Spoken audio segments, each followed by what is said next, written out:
Sorry, Panginoon, sa napakagandang araw na ito na pinagkalooban sa amin. Maraming salamat po, Panginoon, sapagkat ngayong araw pinagdiriwang po namin ang ika-62 birthday ng aming Daddy Sinyo. Salamat po, Panginoon.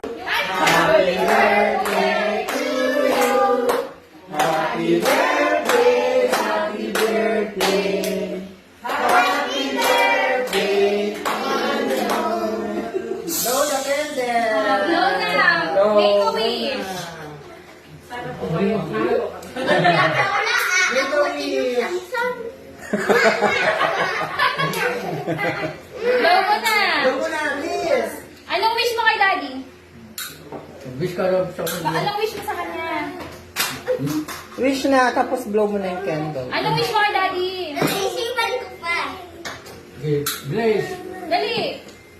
Yung nalaman rin Sana hindi na siya maging tamad.